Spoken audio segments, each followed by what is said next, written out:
Good morning, it's Niall here at South Devon Dairy.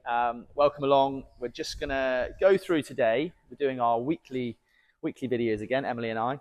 Just gonna go through today and just wanted to speak to you guys a little bit about some of the things I'm seeing on farm more frequently now within this sort of peak of weather and bits and pieces we're seeing more and more regular. Everyone's always talking about climate change and sustainability on farm, and we're doing everything we can to work with the environment and help that environment, the biodiversity on the farm, the wildlife, along with the side of the cows. Where we are now, it's the 16th of July. We haven't had rain for 40 days. I think I've just looked back on my calendar. 40 days we haven't had any rain. So no moisture on the ground for 40 days, which doesn't sound a lot to you and I because we go to the beach, we go out for tea, it's great. But for farming, that is quite a problem. As you can see behind me, we have a lot of cows inside. I speak to everybody in the milk shed as much as possible and talk about British farming and what we're up to and how we do it and how proud we are to do it. It's becoming increasingly difficult to farm in these conditions.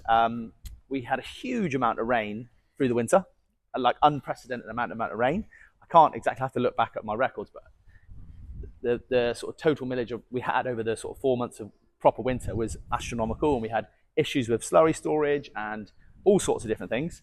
And now we've gone from a really short growing season where we had to get all our forage off and growing and pushing and at the right quality, and now we've gone into what feels like quite a serious drought. And I don't want to be negative about it because we've just got to work with it and we've got to go with it, but we are seriously in a bit of a drought here. So we're gonna have a little look around. This time of year, July, we'd never normally have this many cows inside. We're currently running at full capacity inside. We've still got about a very small number of late lactation cows outside just on a buffer trailer, picking through the grass wherever they can. This is not by choice. We would never normally have this many animals inside this time of year. As you probably all well aware, if you've spoken to me, from sort of February through to October are our growing months. We should have cows out at grass, utilising that forage that we can grow here in South Devon so well, really making use out of that growth, converting grass to milk, and that is our cheap growing months. That's where we make most of our money. That's where the margin is made. So when we have long extended winters with loads of rainfall, short growing season for grass and lots of work involved, and then a very dry, hot summer, it makes it very difficult for dairy farming. Obviously, it's not the same everywhere. We're the wrong side of Dartmoor, so we have a bit of a rain shadow, and all my colleagues and peers around, we're all having the same conversations. Too dry. What do we do? How do we work with this environment? We can't get downbeaten by it. We've just got to find a way to deal with it.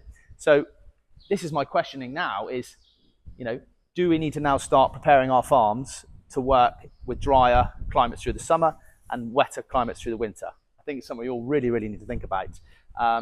So just a little bit about the girls. This is their most hated weather.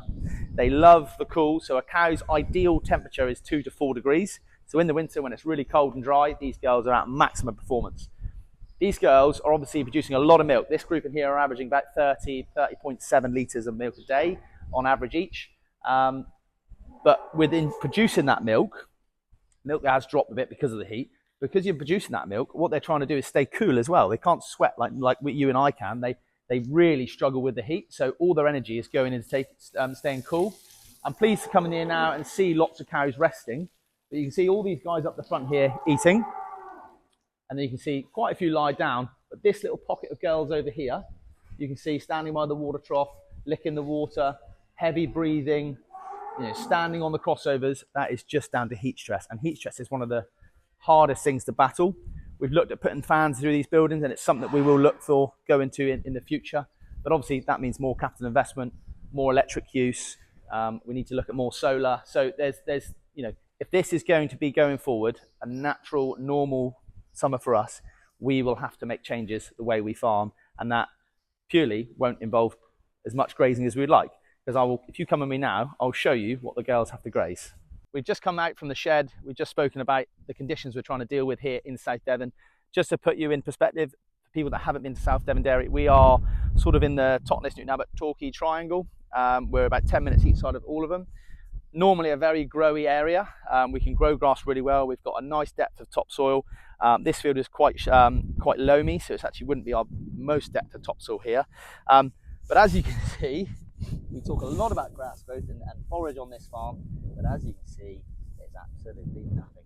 I mean, it even just looks like we've sprayed it. We genuinely haven't done much to this field at all. We cut it back at the early part of June, and we grazed that one over there, and there's just been absolutely no regrowth whatsoever. So the plan was, normally the cows would be returning into this field after second cut, and they would have grazed this. They've been grazing the bottom side of the farm, which slightly greener, potentially, slightly greener, but not really. There's just nothing there for them.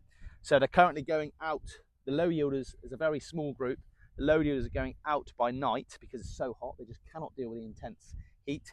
The low yielders are going out by night and having a buffer feed trailer. So we're still even feeding preserved forage at night outside. We're on a full winter's ration at current. So we're feeding everything we've made this year. This is the first year I've ever done it. We're actually feeding our this year's forage, which is slightly concerning. But the positives are that we have got forage in the stock. We have got plenty of it. We've got our maize is coming on, although it's looking quite hungry and thirsty. It is growing, so hopefully that will continue. What will happen though is once this does eventually break and there does become some rain, this will jump. All right, the nutrients is still locked in there. All it needs is moisture, and you will be surprised how quick this will go from dead to something that we can work with. And I'm hoping that we can potentially get some later cut grass silage just to top us up. We don't need a huge much more to get us through. We know where we are. So hopefully, fingers crossed, please everybody think about doing a rain dance. There is one thing it's very good for: ice creams and milkshakes, and that has been incredibly busy. But for farming, it's getting very difficult.